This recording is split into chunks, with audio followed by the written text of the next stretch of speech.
Oh, dearie me, dearie me. What is going on, guys? Welcome to Stef ABtv. Welcome to the GR Yaris, and in this video I'm going to be telling you why you should buy one of these instead of an Abarth. I'm actually telling you this, guys. Now, we're going to jump in the car, we're going to go for a bit of a drive, I'm going to do a bit of a comparison between the two. I will also talk about why I think this is in a completely different league to an Abarth and why it's probably worthwhile saving a little bit more money in buying one of these. I never thought I'd actually say that. Flipping hell. Right, let's go.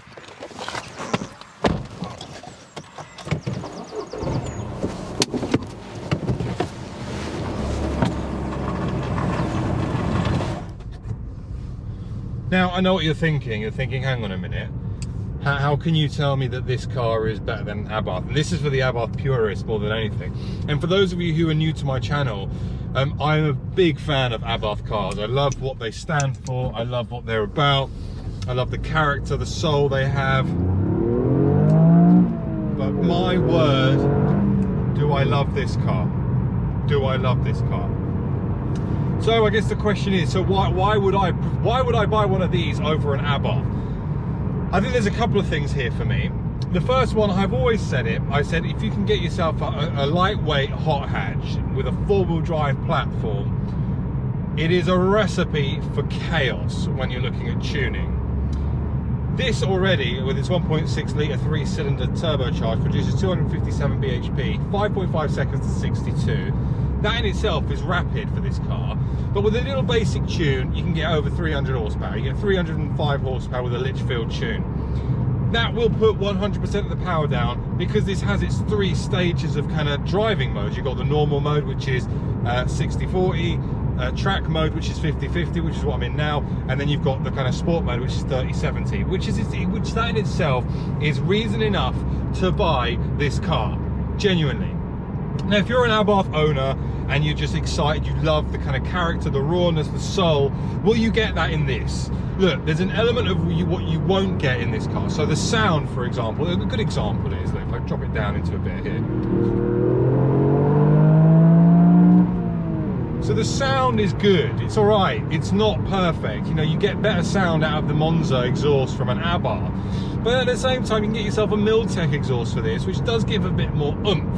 And let's be honest, guys, it's 2021, it's the, you know, fun cars are on their way out. The world has got a bit too serious. Electrification is life nowadays, so it's just epic that you've got cars like this that are still doing bonkers things, such as four-wheel drive rally car in a 1280 kilo car.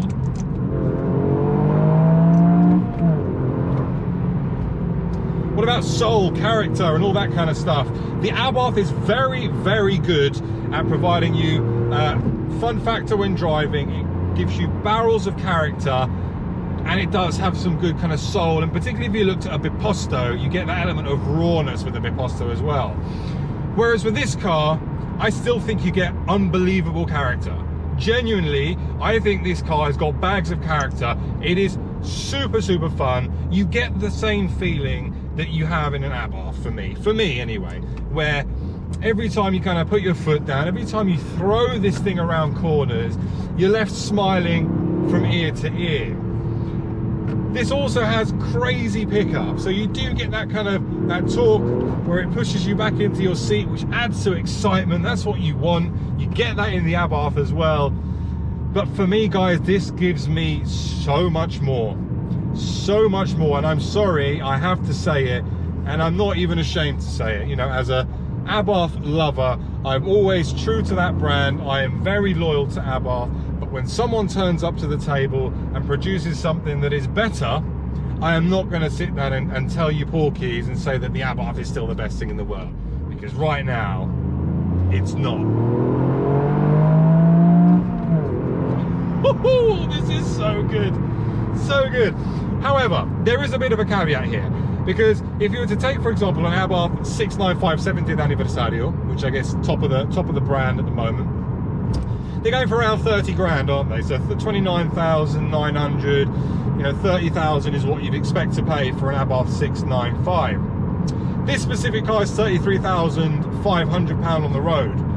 So if you were to save an extra 3.5 grand, you get yourself into this exact car, which has the circuit pack, which has the 2 LSDs.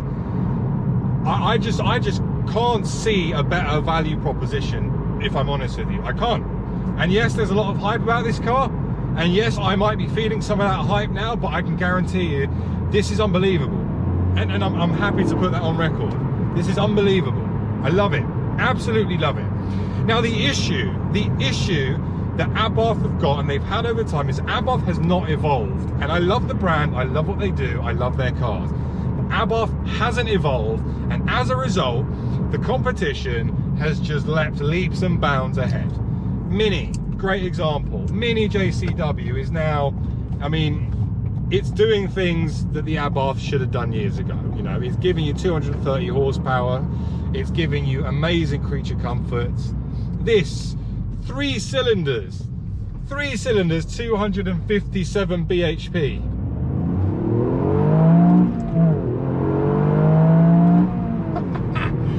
Barrels of fun.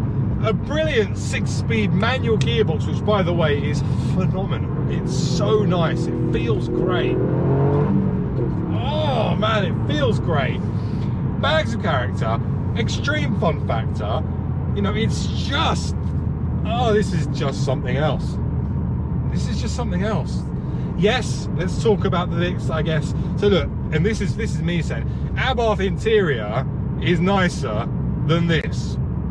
I'm personally not a massive fan of this interior, but I can get past that wholeheartedly because this car isn't about interior.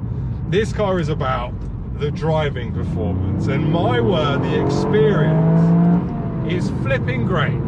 These seats, miles better than the Seatbelts. They're actually comfortable, they're great on the back, brilliant support, and I could do long journeys in this. Seatbelt seats, you guys know my thoughts on Seatbelt seats. It feels more sturdy. It feels, you know, yes, there's still some cabin noise in here, but it does a good job at hiding quite a lot of that noise.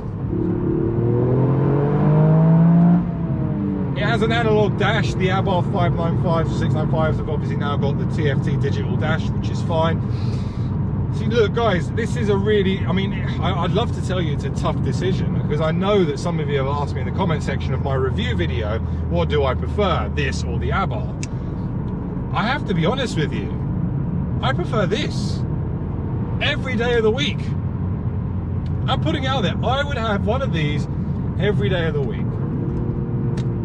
Sorry guys.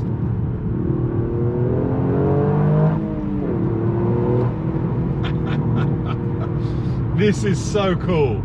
Genuinely, what Toyota and the Gazoo racing team have done, the GR department of Toyota, what they've done with this is just mental.